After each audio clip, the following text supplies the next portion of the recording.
जिस झारखंड में आज छात्रों की पीठ को पुलिस की लाठी पीट पीट कर पायदान बना रही थी, उसी झारखंड के साहब का जन्मदिन था।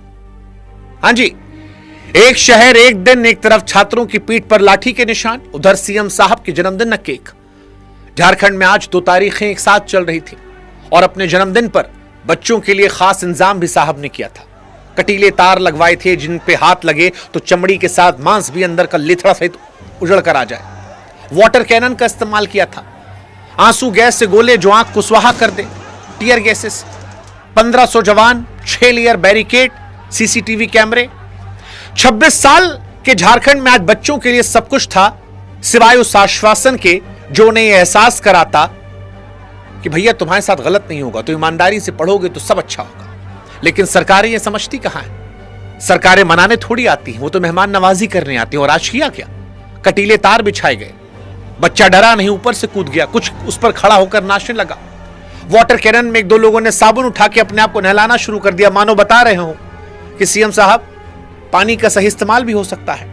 और जब सारे दांव सीएम साहब के जन्मदिन पर खाली हो गए तो वही किया गया जो पुलिस और सरकार करती है डरकर, लाठी उठाना। किसे? किस पर?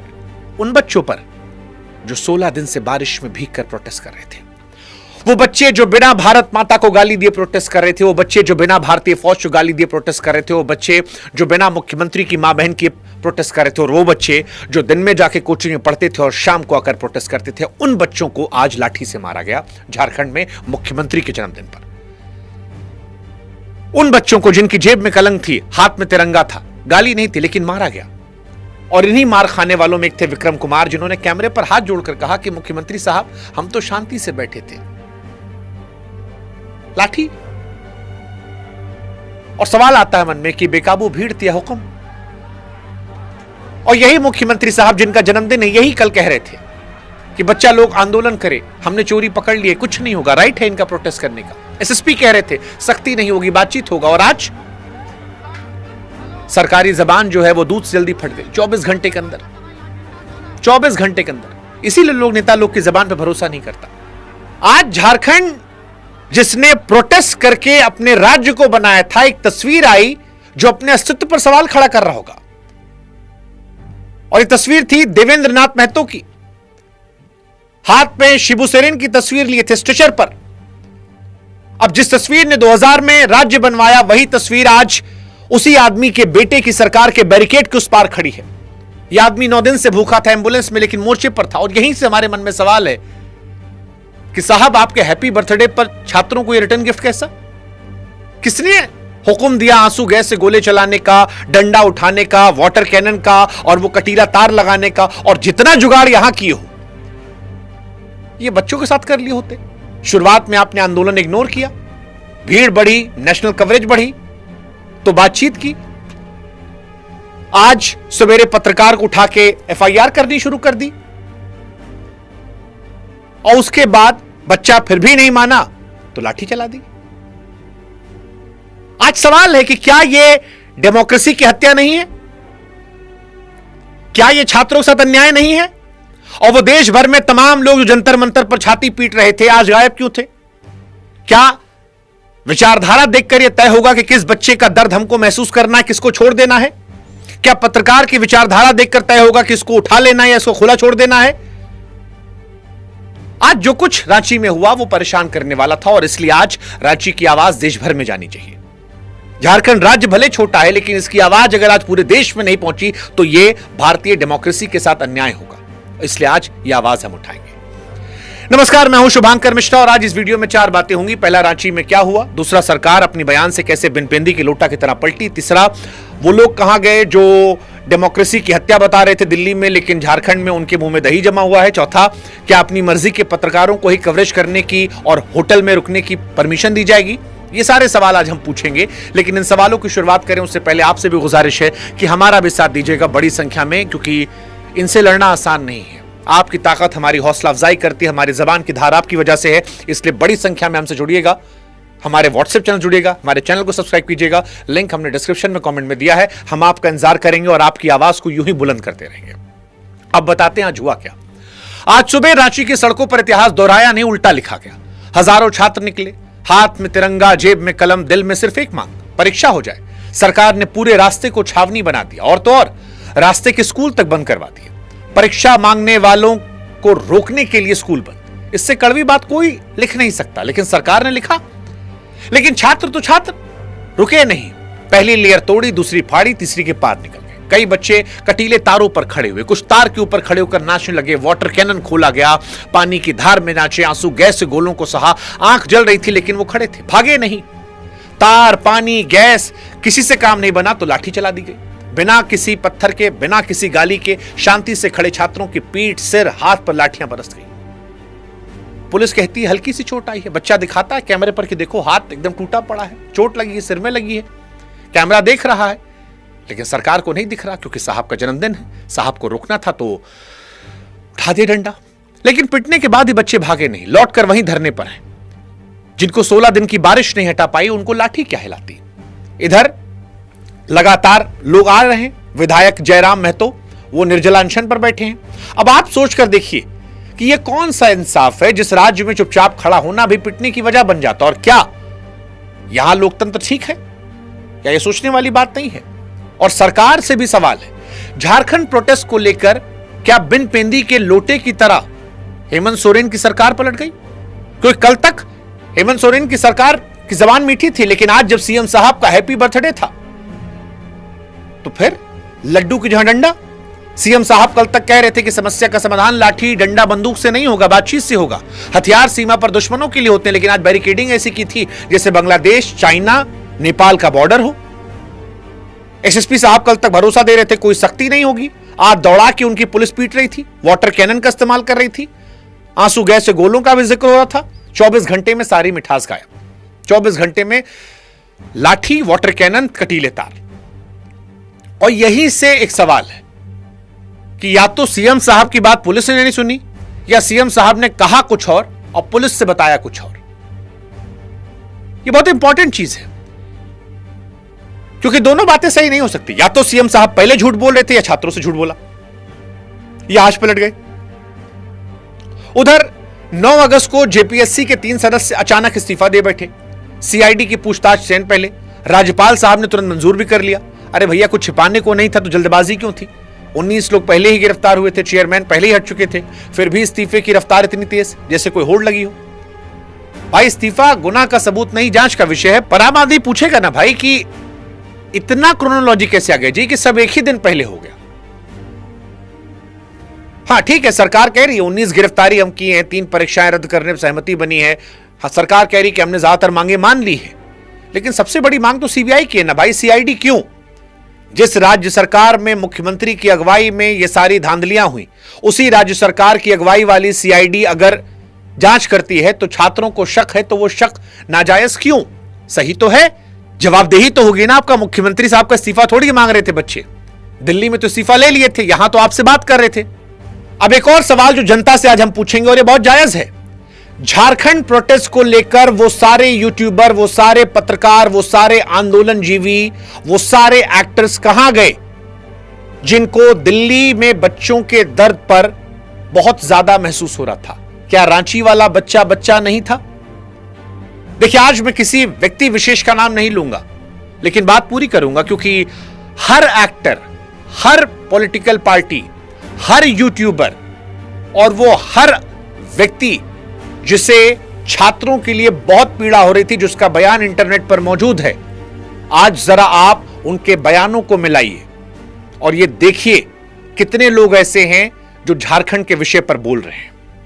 जो बोल रहे हैं उनकी जबान में कितनी धार है? क्या यह धार वैसी ही है जैसा जंतर मंतर पर थी, या यह धार इसलिए है कि आप लोग गाली देंगे इसलिए थोड़ा सा कवर अप कर देते हैं? यह सोचिएगा, क्योंकि युवाओं पर अत्याचार होता है, लाठी बर्बरता होती है, तो ये बच्चे हमारे हैं और बच्चा बच्चा में फर्क नहीं हो सकता। और अगर विचारधारा देखकर फर्क किया जा रहा है तो फिर यह पत्रकारिता या दर्द असली नहीं है, यह पॉलिटिक्स है। और यही आपको समझना है, क्योंकि झारखंड के प्रोटेस्ट ने बहुत सारे लोगों के चेहरे बेनकाब कर दिए, उनकी हिपोक्रेसी को एक्सपोज कर दिया, उनके दोगलापंती को दिखा दिया। झारखंड में कटीले तार उनको नहीं दिखाई पड़ रहे हैं, झारखंड में गिरफ्तार हुए पत्रकार उनको नहीं दिखाई पड़ रहे हैं, झारखंड में आंसू गैस से गोले नहीं दिखाई पड़ रहे हैं, झारखंड में पुलिस की लाठी नहीं दिखाई पड़ रही है, और झारखंड के बच्चे का दर्द नहीं दिखाई पड़ रहा, वो बच्चे का जो खामोशी से बारिश में खड़ा था, तब भी जब हम भी नहीं बोल रहे थे, आप भी नहीं बोल रहे थे, और हम इस प्रोटेस्ट के बारे में जानते भी नहीं थे।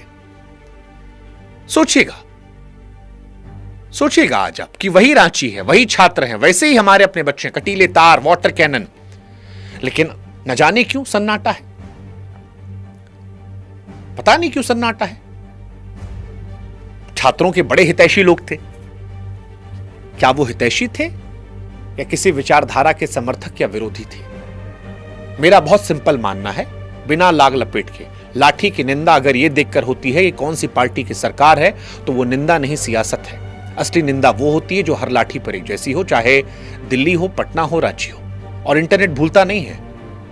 इसलिए आज हम आपको जवाब दे रहे हैं कि आप जाइएगा, खोजिएगा और प्री एंड पोस्ट दोनों बयान को मैच कर लीजिएगा, और फिर देखिएगा अपने सारे क्रांतिकारी एक्टर्स को, क्रांतिकारी पत्रकारों को, क्रांतिकारी नेताओं को, कि उनको आपके दर्द से कितना फर्क पड़ता है या उनको आपसे घंटा फर्क पड़ता है।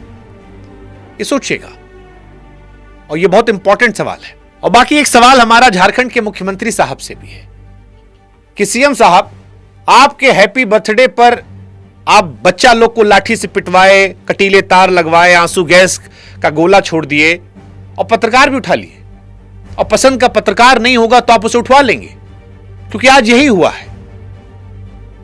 अमन चोपड़ा, न्यूज 18 के सीनियर एडिटर, आज सवेरे होटल में नाश्ता कर रहे थे, उनको उठा लिया गया। वो पूछते हैं इस तरह से क्यों, और कहा था नहीं नहीं, आपको उठाएंगे, और उन पर एफआईआर दर्ज कर ली गई। अब आप सोचिए कि जिस दिन शहर में इतना बड़ा आंदोलन था, उस दिन प्रशासन की सबसे तेज कार्रवाई किस पर हुई? लाठी चलाने वालों पर, पेपर बेचने वालों पर नहीं, दो लोगों पर। एक उन बच्चों पर जो इंसाफ मांग रहे थे, और दूसरा उस आदमी पर जो कैमरा लेकर उनके दर्द को दिखा रहा था। आप में से कई लोग कह सकते हैं कि अमन चोपड़ा जो हैं वो राइट विंग विचारधारा के करीब हैं। हो सकता है, आप उनके उस चीज पर शक कर सकते हैं, आपको अधिकार है, लेकिन क्या इसका मतलब यह है कि उन्हें दिखाने का हक नहीं मिलेगा? क्योंकि जिस थ्योरी पर हम नरेंद्र मोदी को डिक्टेटर कहते थे, उसी थ्योरी पर हेमंत सोरेन को हम फूल नहीं दे सकते ना भाई। जंतर मंतर वाले प्रोटेस्ट में भी बहुत सारे लोग आइडियोलॉजिकल रिपोर्टिंग कर रहे थे, गिरफ्तार नहीं हुए थे। इसलिए मैं अमन चोपड़ा की गिरफ्तारी का खुलकर विरोध करता हूं, और मैं जानता हूं ये गिरफ्तारी क्यों हुई है। इसका आधार बनाया गया उस एक बच्चे को जो उन्होंने रिपोर्ट दिखाई, और जिसको लेकर अमन चोपड़ा को नापसंद करने वालों ने सोरेन सरकार को टैग पे टैग किया और उन्हें खट से कार्रवाई कर दी। लेकिन मेरा सवाल यही है कि इतनी तत्परता अगर छात्रों से बातचीत में दिखाई जाती, जितनी पत्रकार को उठाने में, बच्चा को पीटने में लगाई गई, तो शायद आज ये वीडियो बनाना नहीं पड़ता। और ये मेरा सवाल उन लोगों से भी है कि आज जो अमन चोपड़ा की गिरफ्तारी को जायज ठहरा रहे हैं, अगर कल को कोई और सरकार आपके चाहने वाले पत्रकार को यूं उठाएगी, तो क्या प्रेस फ्रीडम पर शोर नहीं मचाएंगे? और अगर मचाएंगे तो आज आप खामोश क्यों, आज आपका गला बंद क्यों है? इसलिए क्योंकि आपकी विचारधारा को सूट नहीं कर रहा, या यह प्रोटेस्ट आपके अगेंस्ट जा रहा है? यही बीमारी है। लाठी पर विरोध भी विचारधारा देखकर, एफआईआर पर गुस्सा विचारधारा देखकर, छात्र अपना हो तो आंदोलन पर आया हो तो उपद्रव, पत्रकार अपना हो तो प्रेस फ्रीडम पर आया हो तो अच्छा हुआ। इसे दोगलापंथी कहते हैं, हिपोक्रेसी।